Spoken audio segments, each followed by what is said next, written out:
Hello everyone, myself Ashu Tyagi. Welcome to my channel Accounts Made. I hope you all are taking good care of your health. So students, हम already start कर चुके हैं अपना chapter accounting ratios. Accounting ratio मैंने आपके साथ discuss किया था कि ये 4 पार्ट में डिवाइडेड है, liquidity, solvency, profitability, turnover. So accounting ratio का first part that is liquidity हमने अपनी प्रीवियस वीडियो में आपके साथ अच्छे से डिस्कस कर लिया है। इसमें मैंने आपके साथ करंट रेशियो, क्विक रेशियो और वर्किंग कैपिटल के फॉर्मूला डिस्कस किए हैं। सो होपफुली आपको वो अच्छे से समझ में आ गए हैं। अगर आपने अभी तक वो वीडियो नहीं देखी है so you can go through that, link for the same I provide you in description. So आज हम डिस्कस करने वाले हैं अकाउंटिंग रेशियो का second part that is solvency. Solvency से हमारा मतलब है कि कोई भी ऑर्गेनाइजेशन लॉन्ग रन में कितनी सॉल्वेंट है। सॉल्वेंट मीन्स कैपेबल टू पे ऑफ इट्स डेट, अपनी लायबिलिटी को पे करने के लिए कितनी कैपेबल है।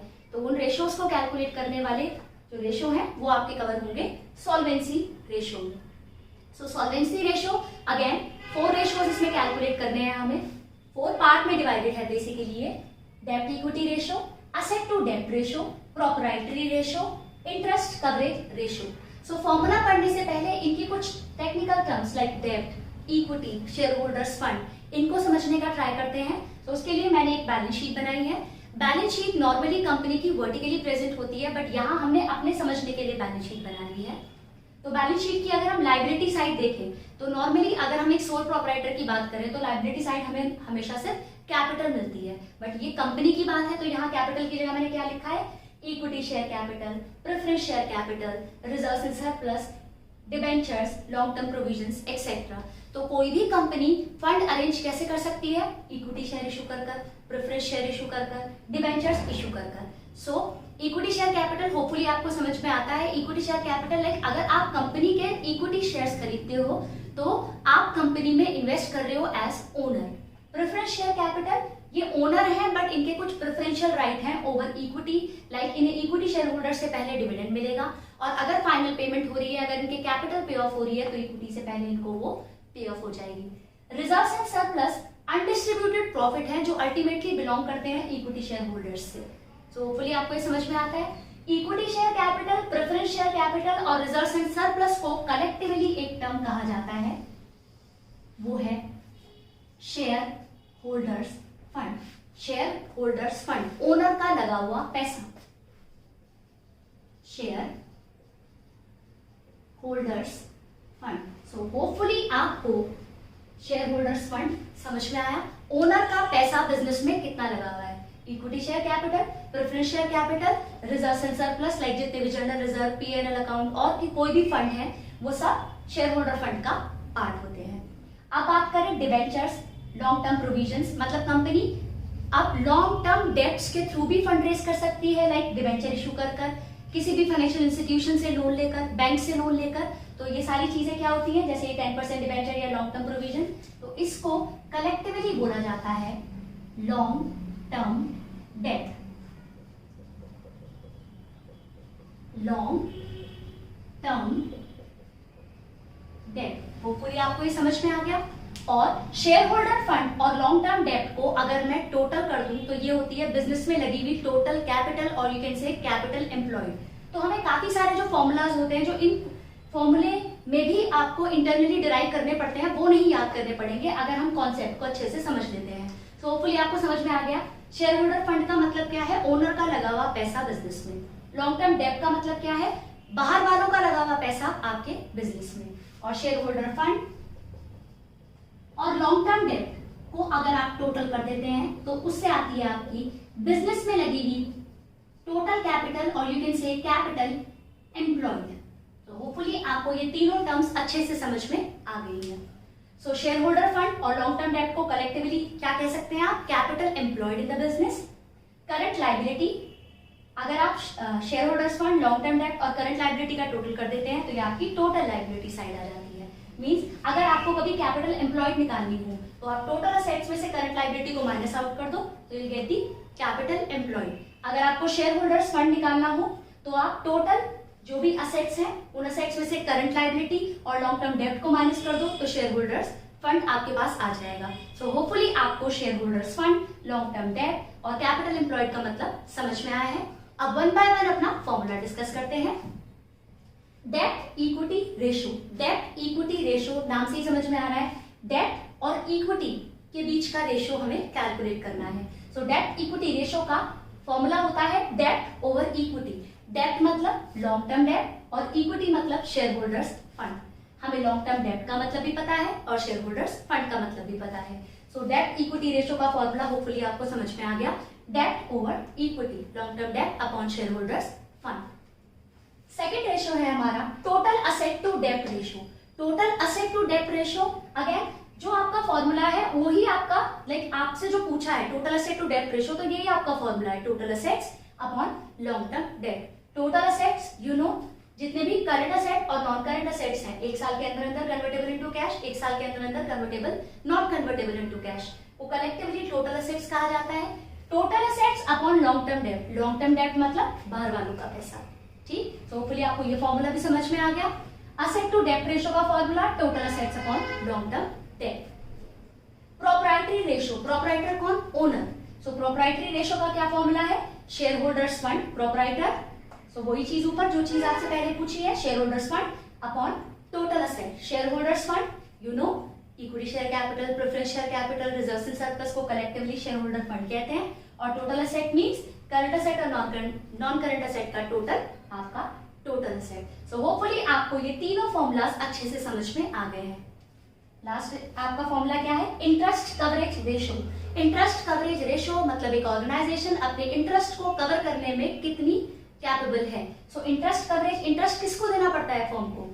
जैसे ये डिबेंचर्स हैं, डिबेंचर के आगे एक रेट स्पेसिफाई है 10%, तो कंपनी ईयरली इन डिबेंचर होल्डर्स को जितने भी अमाउंट के डिबेंचर्स थे उन पर ये रेट परसेंट लगाकर, जैसे सपोजेबली 1 लाख के डिबेंचर्स थे तो 1 लाख का 10%, 10,000 ईयरली कंपनी का इंटरेस्ट बैठता है। तो इंटरेस्ट कवरेज रेशो में ये कैलकुलेट किया जाता है कि कोई कंपनी अपना इंटरेस्ट कवर करने के लिए कितनी कैपेबल है। सो इंटरेस्ट कवरेज रेशो का फॉर्मूला क्या है?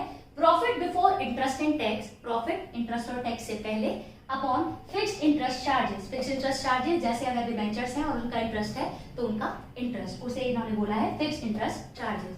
अगर डिबेंचर है और कोई लोन है, लोन के आगे भी रेट दे रखा है, तो डिबेंचर्स का इंटरेस्ट और उस लोन का जो इंटरेस्ट है collectively fixed interest charges. Hopefully आपको समझ में आ गया।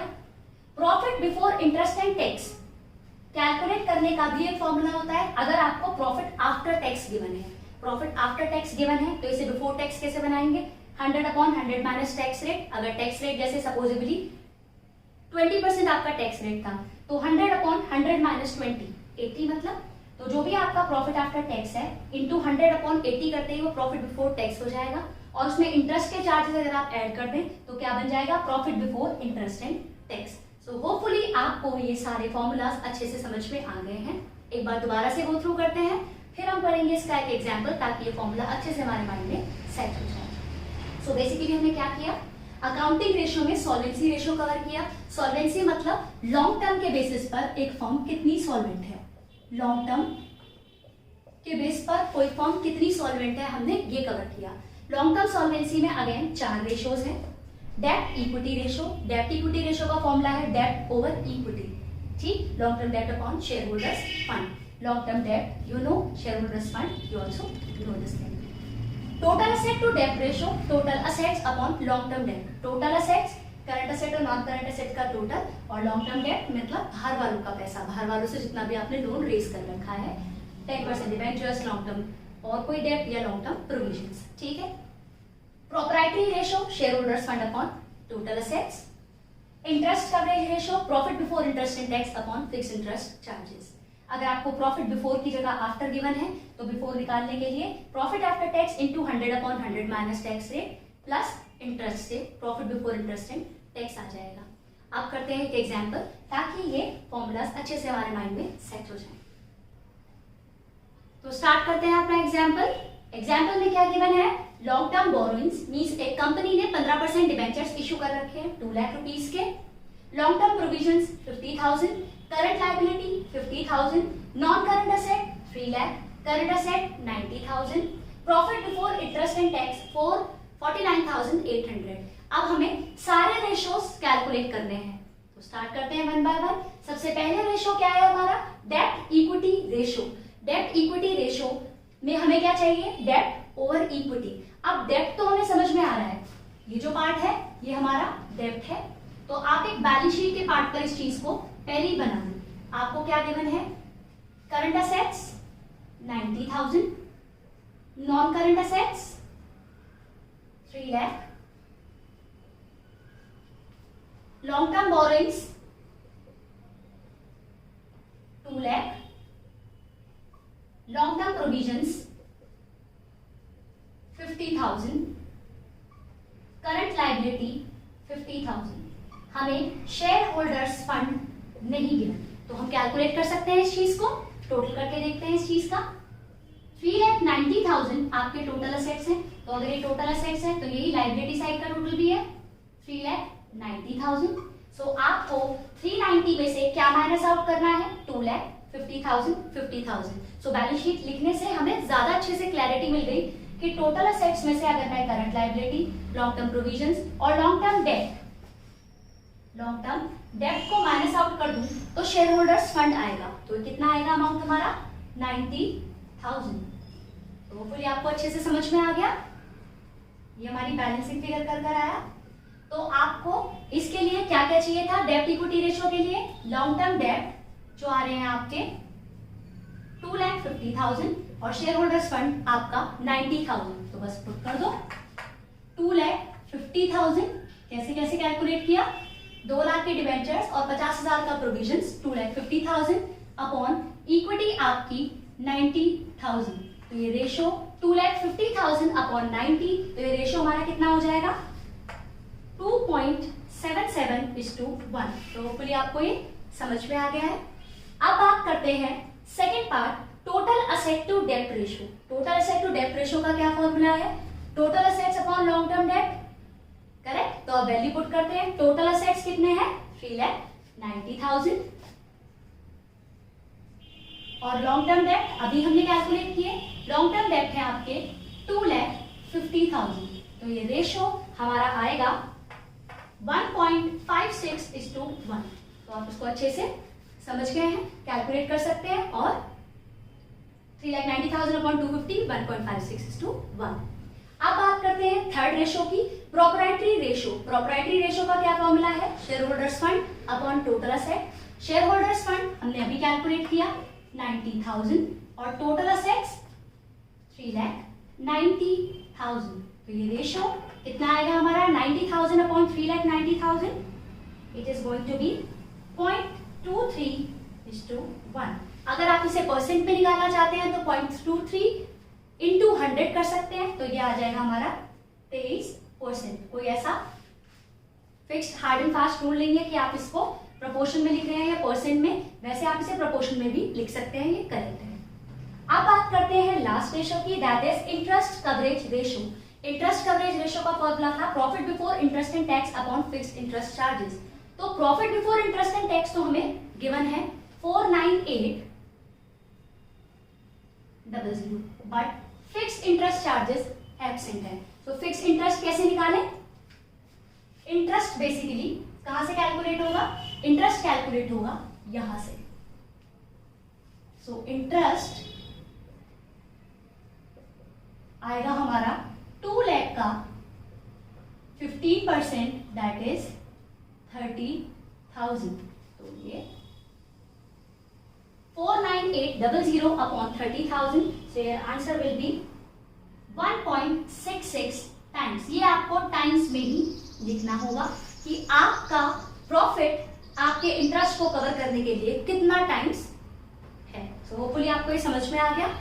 तो हमने क्या किया क्वेश्चन में, हमने क्वेश्चन में कैलकुलेट किया डेब्ट इक्विटी रेशो। डेब्ट इक्विटी रेशो के लिए हमें क्या चाहिए था, लॉन्ग टर्म डेब्ट। लॉन्ग टर्म डेब्ट मतलब लॉन्ग टर्म डेब्ट और प्रोविजन का टोटल, डेब्ट upon share holders fund. Share holder fund हमने कैसे कैलकुलेट किया, हमारे पास करंट असेट गिवन थे, नॉन करंट असेट गिवन थे, करंट लायबिलिटी गिवन थी, लॉन्ग टर्म डेब्ट गिवन थे, लॉन्ग टर्म प्रोविजंस गिवन थे।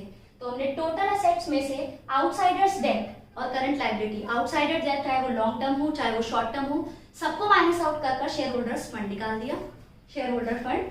तो लॉन्ग टर्म डेब्ट अपॉन शेयर होल्डर्स फंड से आपका आ गया डेब्ट इक्विटी रेशो। फिर हमने कैलकुलेट किया टोटल असेट टू डेब्ट ratio. So total assets upon long term डेब्ट, total assets upon long term date, इससे हमने ये फॉर्मूला में वैल्यू पुट कर दी। Proprietary ratio share holders fund upon total asset, share holders fund हमने भी कैलकुलेट किया था, टोटल एसेट्स 3,90,000। इसके बाद हमने इंटरेस्ट कवरेज रेशो निकाला। इंटरेस्ट कवरेज रेशो का फॉर्मूला होता है profit before interest and tax upon fixed interest charges. Profit before interest and tax already आपको गिवन था। फिक्स्ड इंटरेस्ट चार्जेस आपने कैसे निकाले, 2 लाख का 15% दैट इज 30,000। तो इसको हमने कहा इसको हमें टाइम्स में कैलकुलेट करना है। सो होपफुली आपको ये समझ में आ गया। अब एक लास्ट पार्ट कि profit before interest and tax कैसे कैलकुलेट करेंगे अगर प्रॉफिट आफ्टर टैक्स दे रखा है, तो उससे रिलेटेड एक एग्जांपल और कवर कर लेते हैं। सो स्टार्ट करते हैं एग्जांपल 2। आपको एग्जांपल में क्या गिवन है, profit after interest and tax, tax का rate 30%, 10% debentures 1 lakh, 8% public deposit 2,50,000। आपको कैलकुलेट करना है interest coverage ratio. Interest coverage ratio का फॉर्मूला क्या होता है, profit before interest and tax upon fixed interest charges, profit before interest and tax upon fixed interest charges. अब profit before interest and tax कैसे calculate करूं अगर profit दे रखा है after. So profit before interest and tax calculate करने के लिए क्या फॉर्मूला था, जो भी प्रॉफिट है आपका after tax into 100 upon 100 minus tax rate plus interest. अभी हमने डिस्कस किया जो भी आपको प्रॉफिट आफ्टर टैक्स दे रखा है into 100 upon 100 minus tax rate, ताकि ये बिफोर बन जाए, और इसमें ऐड करना है हमें इंटरेस्ट। सो ये कितना आएगा, 2,10,000 इंटू 100 अपॉन 70 प्लस इंटरेस्ट। अब ये इंटरेस्ट कैसे कैलकुलेट करूं, तो इंटरेस्ट को देखते हैं। एक तो आएगा आपका 10% डिबेंचर्स 1 लाख के, तो एक तो आपको डिबेंचर होल्डर्स को ईयरली कितना देना पड़ता है 10%, और एक आपने पब्लिक डिपॉजिट्स 8% के रेट से 2,50,000 वाली अमाउंट ले रखी है, तो ये 250 का 8%, तो इंटरेस्ट आएगा हमारा 10,000 प्लस 20,000 आएगी अमाउंट, तो इंटरेस्ट आ गया आपका 30,000। तो अब इस 30,000 को यहाँ पर आपको पुट कर देना है। मैंने अभी आपके साथ डिस्कस किया था कि हम जिस भी लॉन्ग बेसिस पर हम फंड रेज कर रहे हैं, हमें ईयरली उन्हें इंटरेस्ट देना पड़ता है। तो जैसे डिबेंचर होल्डर्स हैं तो उनका 10% ये इंटरेस्ट बैठा, और अगर आपने पब्लिक डिपॉजिट के थ्रू फंड रेज कर रखा है तो 2,50,000 का 8% दैट इज 20,000। तो ये इंटरेस्ट आपका कलेक्टिवली 30,000 है जो ईयरली आपको पे करना पड़ता है।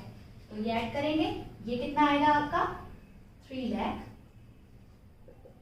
तो आपका profit before interest and tax आ गया 3,30,000। हमें कैलकुलेट करना है इंटरेस्ट कवरेज रेशो, तो इसका फॉर्मूला क्या है, profit before interest and tax upon fixed interest charges. तो फिक्स्ड इंटरेस्ट चार्जेस क्या थे 30,000, और मैंने आपको बोला था इंटरेस्ट कवरेज रेशो हमें टाइम्स में निकालना है, तो ये आएगा 11 टाइम्स। मतलब एक फर्म अपने प्रॉफिट को कंपेयर करे अगर अपने इंटरेस्ट से, तो वो 11 टाइम्स सॉल्वेंट है अपने इंटरेस्ट को कवर करने के लिए। सो होपफुली आपको ये समझ में आ गया। अगर आपको मेरी वीडियो अच्छी लगी हो तो आप इसको लाइक और शेयर करें। अगर आप मेरे चैनल पर नए हैं, अभी तक मेरे चैनल को सब्सक्राइब नहीं किया है, तो do subscribe my channel too, and don't forget to press the bell icon so that you can get the notifications of my latest updates. Thank you so much for watching.